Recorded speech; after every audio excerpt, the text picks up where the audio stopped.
Assalamualaikum warahmatullahi wabarakatuh. Kami dari kelompok 6 Sejarah Indonesia dengan meragotakan dengan nama saya Emri Zubrasidan. Saya Natalta Pramudia. Saya Iqbal Zulfasya. Saya Siti Nuraini. Kami akan mempresentasikan video makalah kami yang berjudul Perlawanan Sultan Agung, Pangeran Mangkubumi, dan Mas Said terhadap VOC. Berikut adalah videonya.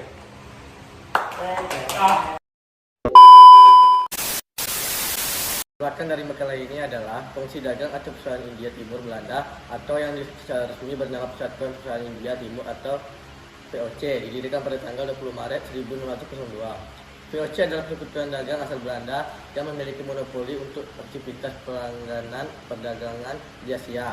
Tujuan didirikan VOC pada tahun 1602 di Indonesia adalah untuk menggabungkan usaha dari para pedagang Belanda. Itu artinya tujuan didirikan VOC pada tahun 1602 di Indonesia adalah untuk mengurangi saingan dagang antar sana pedagang Belanda guna mendapatkan keuntungan yang maksimal. Rakyat Indonesia sangat membenci kebijakan yang diberlakukan oleh pihak Belanda karena keuntungan berlipat dari perdagangan Nusantara membuat para pengusaha Belanda berlomba-lomba ke Indonesia. Belanda sampai membuat fungsi dagang VOC. Namun keberadaan VOC dari Belanda sampai membuat fungsi dagang VOC. Namun keberadaan VOC ini semakin menyengsarakan rakyat sehingga timbulnya kebencian terhadap Belanda dan rakyat pun melakukan berbagai perlawanan. Setelah VOC bubar, Indonesia berada di bawah kolonialisme kerajaan Belanda. Pemerintahan Hindia Belanda mengatur segala aspek kehidupan di Nusantara. Kebijakan yang dilakukan pemerintah kolonial Belanda di Nusantara menyebabkan rakyat semakin sengsara dan menderita, sehingga perlawanan terus dilakukan terhadap kekejaman pemerintah kolonial, dan oleh karena itu muncullah peperangan terhadap Sultan Agung versus Tipikor dan juga perlawanan Pangeran Mangkubumi dan Mas Said. Yang pertama yaitu Sultan Agung versus JP Chen. Sultan Agung adalah raja yang paling terkenal dari kerajaan Mataram. Pada masa pemerintahan Sultan Agung, Mataram mencapai zaman keenasan. Cita-cita Sultan Agung antara lain mempersatukan seluruh tanah Jawa dan mengusir kekuasaan asing dari bumi Nusantara. Terkait dengan cita-citanya ini, maka Sultan Agung sangat menentang keberadaan kekuatan VOC di Jawa. Apalagi tindakan VOC yang terus memaksakan kehendak untuk melakukan monopoli perdagangan membuat para pedagang pribumi mengalami kemunduran. Kebijakan monopoli itu juga dapat membawa penderitaan rakyat. Oleh karena itu, Sultan Agung merencanakan serangan ke Batavia. Ada beberapa alasan mengapa Sultan Agung merencanakan serangan ke Batavia, yakni tindakan monopoli yang dilakukan VOC. Yang kedua, VOC sering menghalang-halangi kapal-kapal dagang Mataram yang akan berdagang ke Malaka. Yang ketiga, yaitu VOC menolak untuk mengakui kedaulatan Mataram. Dan yang terakhir, yaitu keberadaan VOC di Batavia telah memberikan ancaman serius bagi masa depan Pulau Jawa. Pada tahun 1628, Sultan Agung mempersiapkan pasukan Mataram dengan segenap persenjataan dan perbekalannya untuk menyerang VOC di Batavia. Pada waktu itu, yang menjadi gubernur jenderal VOC adalah JP Chen. Datang pula laskar orang-orang Sunda di bawah pemimpin Dipati Ukur. Pasukan Mataram berusaha mengepung Batavia dari berbagai tempat.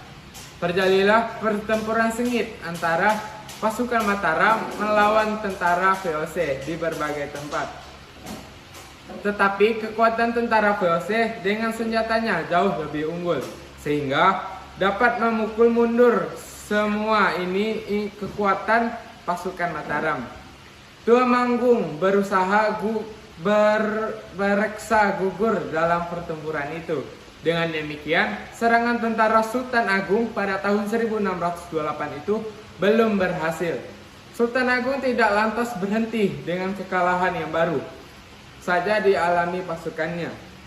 Ia segera mempersiapkan serangan yang kedua. Belajar dari kekalahan terdahulu, Sultan Agung meningkatkan jumlah kapal dan senjata. Ia juga membangun lambang-lambang, lambung-lumbung beras untuk persediaan bahan makanan seperti di Tegal dan Cirebon. Tahun 1629, pasukan Mataram diberangkatkan menuju Batavia. Sebagai pimpinan pasukan Mataram dipercayakan kepada Tumenggung Sungaru, Kiai Adipati Jumlah dan Dipati Purbaya. Ternyata belajar dari kekalahan terdahulu, Sultan Agung meningkatkan jumlah kapal dan senjata. Ia juga membangun lumbung-lumbung beras untuk persiapan bahan makanan seperti di Tegal dan Cirebon. Tahun 1629, pasukan Mataram diberangkatkan menuju Batavia. Sebagai pimpinan pasukan Mataram dipercayakan kepada Tumenggung Sungaru, Kiai Dipati Jumenia dan Dipati Purbaya. Ternyata informasi persiapan pasukan Mataram diketahui oleh VOC. Dengan segera VOC mengirim kapal-kapal perang untuk menghancurkan lumbung-lumbung yang dipersiapkan pasukan Mataram. Di Tegal, tentara VOC berhasil menghancurkan 200 kapal Mataram, 400 jumlah rumah penduduk, dan sebuah lumbung beras. Pasukan Mataram pantang mundur. Dengan kekuatan pasukan yang ada, terus berusaha mengepung Batavia. Pasukan Mataram berhasil mengepung dan menghancurkan benteng Hollandia. Berikutnya pasukan Mataram mengepung benteng Bonmenel, tetapi gagal menghancurkan benteng tersebut.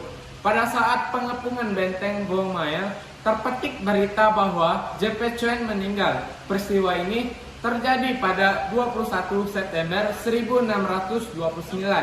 Dengan semangat juang yang tinggi, pasukan Mataram terus melakukan penyerangan. Dalam situasi yang kritis ini, pasukan VOC semakin marah dan meningkatkan kekuatannya untuk mengusir pasukan Mataram. Dengan mengandalkan persenjataan yang lebih baik dan lengkap, akhirnya dapat menghentikan serangan-serangan pasukan Mataram. Pasukan Mataram semakin melemah dan akhirnya ditarik mundur kembali ke Mataram. Dengan demikian, serangan Sultan Agung yang kedua ini juga mengalami kegagalan. Kegagalan pasukan Mataram yang menyerang Batavia membuat VOC semakin berambisi untuk terus memaksakan monopoli dan memperluas pengaruhnya di daerah-daerah lain. Namun, di balik itu VOC selalu khawatir dengan kekuatan tentara Mataram. Tentara VOC selalu berjaga-jaga untuk mengawasi gerak-gerik pasukan Mataram. Sebagai contoh, pada waktu pasukan Sultan Agung dikirim ke Palembang untuk membantu Raja Palembang dan dari melawan VOC, langsung diserang oleh tentara VOC di tengah perjalanan. Perlawanan pasukan Sultan Agung terhadap VOC mengalami kegagalan. Namun, semangat dan cita-cita untuk melawan dominasi asing terus tertanam pada jiwa Sultan Agung dan para pengikutnya. Secara militer Mataram menang tidak berhasil memaksa VOC untuk menjadi bawahan Mataram. Hal ini dibuktikan dengan pengiriman upeti secara periodik dari VOC ke Mataram. Sementara VOC mendapat imbalan diizinkan untuk melakukan perdagangan di pantai utara Jawa. Dalam perdagangan ini, VOC cenderung melakukan monopoli. Sayangnya, semangat dan kebesaran Sultan Agung itu tidak diwarisi oleh raja-raja pengganti Sultan Agung. Setelah Sultan Agung meninggal tahun 1645, Mataram menjadi semakin lemah sehingga akhirnya berhasil dikendalikan oleh VOC. Sebagai pengganti Sultan Agung adalah Sunan Amangkurat I. Ia memerintah pada tahun 1646 sampai 1677. Ternyata Raja Amangkurat I merupakan raja yang lemah dan bahkan bersahabat dengan VOC. Raja ini juga bersifat rekreator dengan bersikap sewenang-wenang kepada rakyat dan kejam terhadap para ulama. Oleh karena itu, pada masa pemerintahan Amangkurat I, itu timbul berbagai perlawanan rakyat. Salah satu perlawanan itu dipimpin oleh Trumajaya. Perlawanan Pangeran Mangkuhuni dan Mas Said.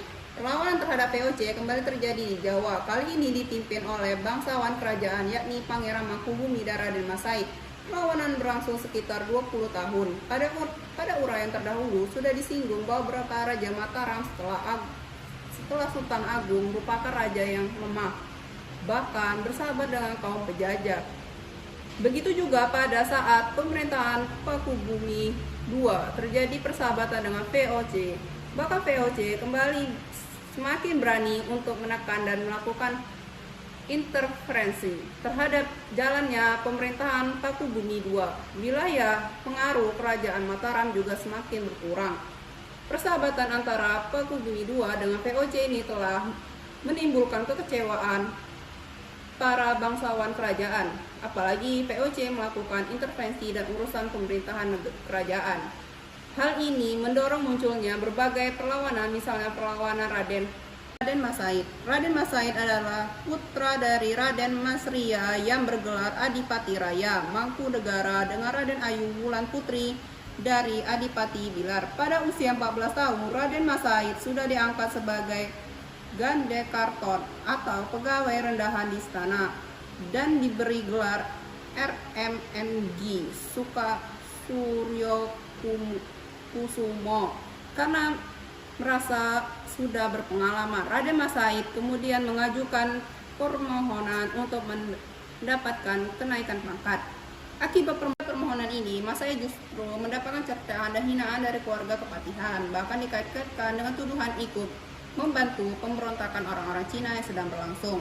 Mas Said merasa sakit hati dengan sikap keluarga kepatihan. Muncullah niat untuk melakukan perlawanan terhadap VOC yang telah membuat kerajaan kacau karena banyak kaum bangsawan yang bersekutu dengan VOC. Ia diikuti R. Sutawijaya dengan Suradiwangsa atau yang kemudian dikenal dengan Kiai Kidarwansa pergi keluar kota untuk menyusun kekuatan. Kemudian Mas Said pergi menuju Ngalaro untuk memulai perlawanan. Oleh para pengikutnya, Mas Said diangkat sebagai raja baru dengan gelar Pangeran Adipati Anom Hamengkunegara Senopati Subaying Prang. Hingga kini sebutan Mas Said yang sangat dikenal yakni Pangeran Subenyawa. Perlawanan Mas Said ternyata cukup kuat karena mendapatkan dukungan dari masyarakat, dan ini merupakan ancaman yang serius bagi eksistensi Pakubawana II sebagai raja di Mataram. Oleh karena itu, pada tahun 1745, Pakubawana II mengumumkan barang siapa yang dapat memadamkan perlawanan Mas Said akan diberi hadiah sebidang tanah di Sukawati di wilayah Saragen sekarang. Mas Said tidak menghargai apa yang dilakukan Pakubawana II di istana. Ia terus melancarkan perlawanan kepada kerajaan maupun VOC. Mendengar adanya sayembara itu, Pangeran Mangkubumi ingin mencoba sekaligus memakar seberapa jauh komitmen dan kejujuran Pakubawana II. Pangeran Mangkubumi adalah adik dari Pakubawana II. Pangeran Mangkubumi dan para pengikutnya berhasil memadamkan perlawanan Mas Said. Ternyata Pakubawana II ingkar janji. Pakubawana II kehilangan nilai dan komitmennya sebagai raja yang berpengaruhi pada tradisi Sabda Padinihi Ratu Didat karena Wola Woli. Perkara raja tidak boleh ingkar janji. Karena bujukan Pali Prigalaya, Pakubawana II tidak memberikan tanah Sukawati kepada Pangeran Mangkubumi. Terjadilah pertentangan antara Raja Pakubawana II yang didukung oleh Pati Prigalaya di satu pihak dengan Pangeran Mangkubumi di pihak lain. Dalam suatu konflik ini tiba-tiba dalam pertemuan terbuka di istana itu, Gubernur Jenderal Van Imbole mengeluarkan kata-kata yang menghina dan menuduh Pangeran Mangkubumi terlalu ambisi mencari kekuasaan. Hal inilah sangat mengecewakan Pangeran Mangkubumi. Pejabat VOC secara langsung telah mencampuri urusan pemerintahan kerajaan. Pangeran Mangkubumi segera meninggalkan istana. Tidak ada pilihan lain kecuali angkat senjata untuk melawan VOC yang telah semena-mena ikut campur tangga pemerintahan kerajaan. Hal ini sekaligus untuk memperingati saudara tuanya Pakubawana II agar tidak mau didikte oleh VOC. Pangeran Mangkubumi dan pengikutnya pertama kali pergi ke Sukawati untuk menemui Mas Said. Kedua pihak bersepakat untuk bersatu melawan VOC. Untuk memperkokoh persekutuan ini, Raden Masaya dijadikan menantu oleh Pangeran Mangkubumi. Pangeran Mangkubumi dan Masaya sepakat untuk membagi wilayah perjuangan. Raden Masaya bergerak di bagian timur, daerah Surakarta, ke selatan terus ke Madiun, Ponorogo dengan pusatnya Sukowati. Sedangkan Mangkubumi konsentrasi di bagian barat Surakarta terus ke barat dengan pusat di hutan Beringin dan desa Pacetokan dekat Pleret atau termasuk daerah Yogyakarta sekarang. Diberitakan pada saat itu Pangeran Mangkubumi membawahi sejumlah 13.000 prajurit termasuk 2.500 prajurit Kamferti. Perjanjian itu berisi pasal-pasal antara lain. Yang pertama, suruhan Pakubawa II menyerahkan kerajaan Mataram baik secara de facto maupun de jure kepada VOC. Yang kedua, hanya keturunan Pakubawa II yang berhak naik tahta dan akan dinobatkan oleh VOC menjadi Raja Mataram dengan tanah Mataram sebagai pinjaman dari VOC. Yang ketiga, putra mahkota akan segera dinobatkan. 9 hari setelah pendatangan perjanjian itu, Pakubawa II wafat tanggal 15 September 1749. Barovan Hendrovan mengumumkan pengangkatan putra mahkota sebagai susuhan Pakubawa II. Perjanjian tersebut merupakan sebuah tragedi karena kerajaan Mataram yang pernah berjaya di masa Sultan Agung harus menyerahkan kedaulatan atas seluruh wilayah kerajaan kepada pihak asing. Hal ini semakin membuat kekecewaan Pangeran Mangkubumi dan Mas Said, sehingga keduanya harus meningkatkan perlawanan terhadap kezaliman VOC. Perlawanan Pangeran Mangkubumi berakhir setelah tercapainya perjanjian Giyanti pada tanggal 13 Februari 1755. Isi pokok perjanjian itu adalah bahwa Mataram dibagi dua. Wilayah bagian barat atau daerah Yogyakarta diberikan kepada Mangkubumi dan berkuasa sebagai sultan dengan sebutan Sri Sultan Hamengkubuwana I. Sedang bagian timur atau daerah Surakarta tetap diperintahkan oleh Pakubawana III. Sementara perlawanan Mas Said berakhir setelah tercapai perjanjian Salatiga pada tanggal 17 Maret 1757 yang isinya Mas Said diangkat sebagai penguasa di sebagian wilayah Surakarta dengan gelar Pangeran Adipati Arya Mangkunegara I.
kesimpulan dari makalah ini, perlawanan Sultan Agung serta Pangeran Mangkubumi dan Mas Said membawa dampak baik, yaitu menyempitkan bangsa Belanda untuk bertahan di Indonesia.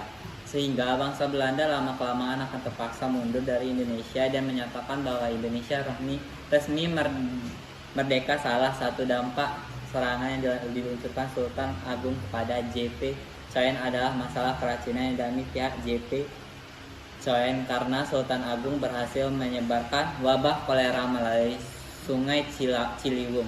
Wabah kolera tersebut bahkan menyebabkan JP Coen meninggal dan Belanda menyatakan akan menarik pasukannya dari mana. Akibat dari perlawanan Pangeran Mangkubumi adalah Pangeran Mangkubumi bersedia mendatangi perjanjian Grianti. Perjanjian Grianti adalah sebuah perjanjian antara VOC, pihak Kesultanan Mataram yang diwakili oleh Pakubuwono III, dan Pangeran Mangkubumi. Perjanjian tersebut secara resmi membagi kekuasaan Mataram kepada Pakubuwono III dan Pangeran Mangkubumi. Sedangkan dampak perlawanan Mas Said, yaitu Raden Mas Said bersedia mendatangi perjanjian Salatiga. Perjanjian Salatiga adalah perjanjian yang didatangi pada tanggal 17 Maret 1757 di Salatiga. Perjanjian ini diadakan untuk menyelesaikan perselisihan atas perjanjian Grianti tahun 1755.